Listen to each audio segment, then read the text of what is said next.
It's time for Fit Friday, and our fitness trainer Jack Silverman is with us today. How you can lose 10 pounds in 10 minutes for less than $10. Hey, you can't beat that. Good morning, Jack. I want to hear how you do it. Well, Rachel, you know, the key is, of course, consistency, commitment, doing all the right things, but just showing people some different ways that they can do some things, whether they're on the road or at home, some simple things. And this is cheap. This is really inexpensive. Like. You can get this for less than $10, and you can take it with you. You can throw it in your bag. You can do it in your hotel room. You can do it in your bedroom. You can do it any way you want, but it's really inexpensive. I'd like to show you just a few exercises that you can do that if you do these consistently, you'll start to see some changes in your body, as well as, of course, we know doing the right eating and so forth. But here's one exercise. You just put this right onto your feet. And these are just rubber bands. These are bands, and this is really good, especially for the lower body. If you want to work the outer thighs or the abductors, just make this movement right here. You're stepping and touching back and forth, and you want to do all these exercises for approximately 1 minute. Okay. And you'll feel it right in here as you continue to work. The next exercise I want to do is you hang on to it one hand. Okay, this will work your arms and your back. This is like having a weight. It's like having weights. Because you're using the resistance of your own body, right? Exactly. The only difference is you're doing this one over time rather than just repetitions. So here you want to just pull straight back, right here. Okay, so you're working a little bit of your biceps, a little bit of your back, and again, you do both sides, but you want to make sure everything is done approximately 1 minute. This next one, this is a tough one, right here. Put both feet in here. You want to work your legs and your shoulders at the same time. So you're actually going to do a squat and a lift.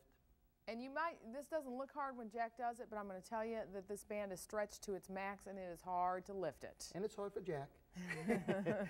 And you want, again, you're working your shoulders and your legs. This is really good. And then, of course, you always want to work your abs. So you come down on the floor, keep your feet in the band. Okay. Oops, tied up here. Just like that. And you can work just little V-sits. You come up.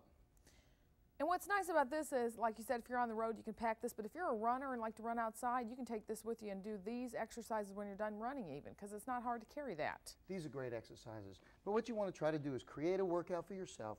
And there's so many different things you can do with this thing. And I can go on and on and on. But the key is making your whole body work, finding different exercises that you can be consistent with over a long period of time, and you'll start to see the weight loss. There you go. It's very cheap. It's inexpensive. There's no reason you can't get started today. Here's Jack Silverman's information. If you're looking for a class or some personal training, he can do it. He can whip you into shape. I guarantee you that. He is on Air Park Drive. That's just off of Lee Highway. All you have to do is stop by at 6224 Air Park Drive. I'll get it out in a second.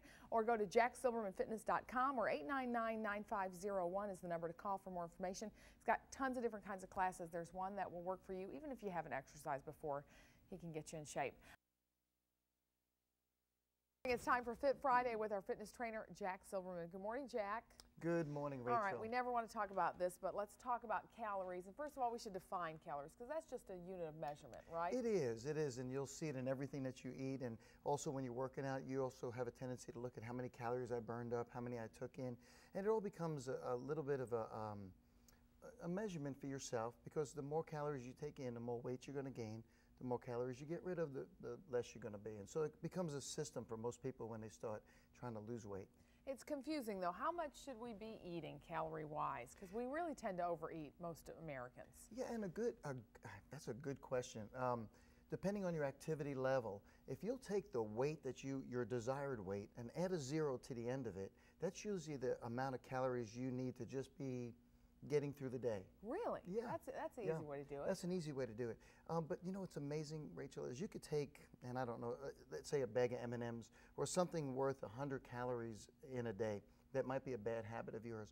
And if you eat that every day, that same 100 calories without changing a thing, in a year, you'll be 10 pounds heavier. Really? Yeah. So it's so quickly how, you can add up those calories so quickly, and then you know how hard it is to get those things off. It takes such a long time just to lose 1 pound of fat. It does, because there's 3,500 calories in a pound. So throughout the week, if you're burning up 500 calories a day, which you know is a good hour of hard training. Very hard. That's 7 days of very hard training to burn up 1 pound, to burn up just 1 pound. So it's an effort to try to make that happen. What are some things that we can do to make sure we're eating things that are maybe not so high in calories? Well, you know, anything with sugar is going to be high in calories, so you want to watch that for sure. But one of the things that I was going to share with you today is because a lot of people ask me, what's the best way to burn up calories? Sure. There are several ways, but the best way is with anaerobic type training. That's where your level of training is, you're breathing real heavy, almost like a sprint. The problem with that is you can't do it for a long period of time. So you got to do little bursts of time. But that is your best way to burn up the most amount of calories in a short period of time. If you're not in shape or you can't do those sprinting, then you've got to do something longer over a slower pace to burn up the calories. And unfortunately, as you get better with your fitness plan, you're not going to burn as many calories because your body does a better job of, I guess, exercising. Yes, yes, and you'll see that. You'll see people come in to the club and they'll do some exercise classes, and all of a sudden they're burning calories and they're making great progress. Well, 2 months go by and they're still doing the same exercise and they're not getting the same results anymore because of what you just said. Their body's gotten used to that, so it takes more work now to burn up those calories. But the best way to really, really reduce your calories is not so much through the exercise, but it's through your diet. You can make bigger changes easier with small changes in your diet. And I know you recommend like a log book for that very reason. Yes. Rachel, I can't tell you the success level of people when they start really logging things down. The success level goes way up.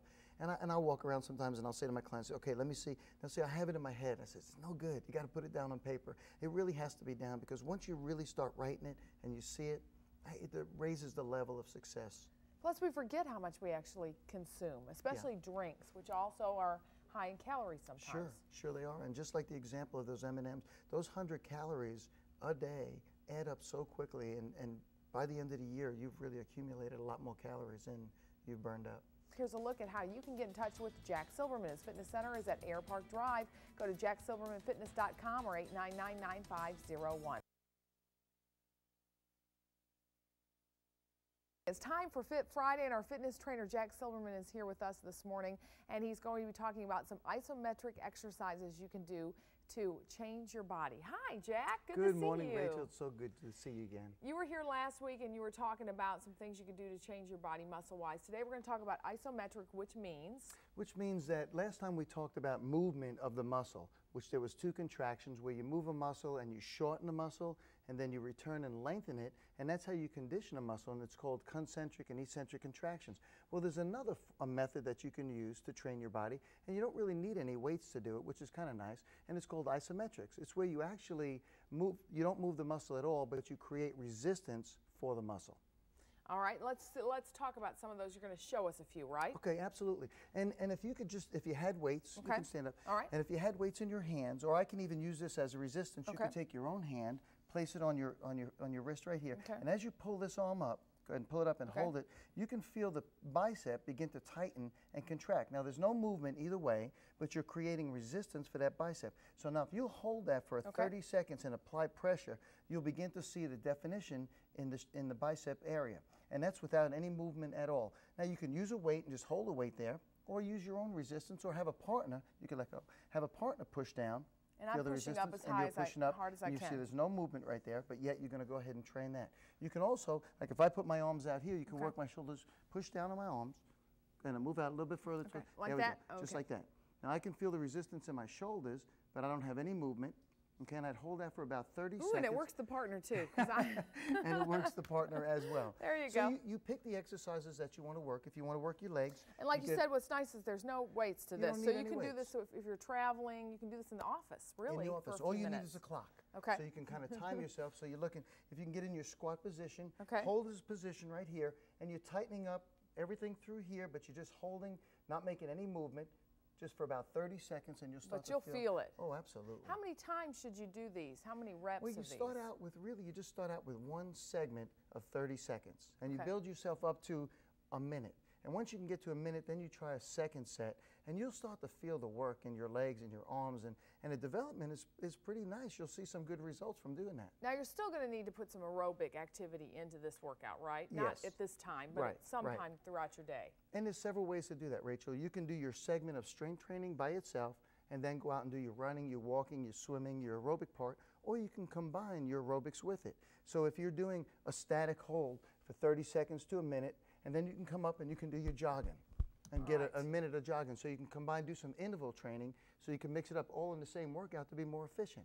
What about push-ups? Because push-ups seem to be like something in that category maybe, or holding your position. Exactly, exactly. And this is great also for the core. Now push-ups are designed for your chest and your triceps, but as you're holding in a static position, all your muscles are tightening. So if you'll get in a push-up position and just lower yourself down just a little bit and hold it right here, and this is a good position. You're not only tightening your abs, but you're tightening your triceps, and you can even raise a leg. I was going to say, you always make me raise the leg, Jack, so where's the leg raise? There you go. And you can do it from your knees as well, but the whole idea is to get yourself in a position where there's no movement, and you're creating tension for the muscle, and it begins to change, and that's what isometric exercises are for. All right, Jack, tell us what's happening over at Jack Silverman's Fitness Center right now. Woo! We are busy.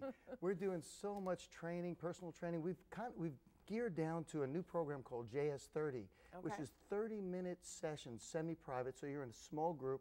But what it does is it creates that intensity, very, very high intensity for a short period of time. So you're getting your maximum benefit in a very short period of time. People today, like both of us, have very limited time. Right. So we're pushing to try to get our exercise in. How do we fit it in? Well, these 30-minute sessions have been phenomenal. So it makes it affordable for the client coming in. It makes it time efficient for the person that's coming in. And it's just a great program. And you feel like you got a personal trainer. And you've got just a personal trainer. few people with you right there. Yeah, 1 to 3 people is right in your group, and you're coming in, you're accountable to that time and the trainer and your group. Great success. Let's put the information on your screen now. Here's how you can get in touch with Jack Silverman. His fitness center is at 6224 Air Park Drive. JackSilvermanFitness.com on the web, or 899-9501. And of course, he's here on Fridays to get you in shape, so we'll see him next Friday as well. Jack, thanks for joining us. Thanks, Rachel. And our fitness trainer, Jack Silverman, is here with some tips this morning. We're talking about the stages and the time frames of getting in shape and changing your body. And we need to be realistic about this, because you can't go to the gym today and tomorrow look like a supermodel, right? You're so right. You're so right. And it does take time, and there are stages, Rachel. But the first thing, like the very first stage, is you have to begin. You have to make up your mind that that's what I want to do, and I got to have a plan, and you go forward, and you actually have a starting date. So once you get started, that kind of gets all the wheels turning. That's the first stage. And then what we like to look at is the first 5 weeks of your training. Is where you build up your momentum. You begin to see you're feeling better. You realize you're doing something better for your life, so your self-esteem goes up a little bit, your energy levels up. In 5 weeks, you can really see a nice transition of maybe 10 pounds of fat coming off your body, start to see a little bit of changes in your clothes. But the most important part of that first 5 weeks is you start feeling better about where you're going. And you can really exercise a lot better as well. I mean, your endurance picks up fast, your ability to stay on the cardiovascular track picks up fast, and weights do too, right? It does, and that's the momentum you need to move into the next phase, which is 10 to 12 weeks. Okay. And right at the 10 to 12 week mark, people start looking at you and saying, what are you doing? Something's, I can tell, and that's encouraging. When you walk around, somebody says, oh, I can tell something's going on. You want to get back in the gym. You want to eat right. And all of a sudden, that momentum actually carries even more. By the 6th month, people are looking at you and noticing that you are doing something that has changed your life, changed your body. In a year, you'll be totally different.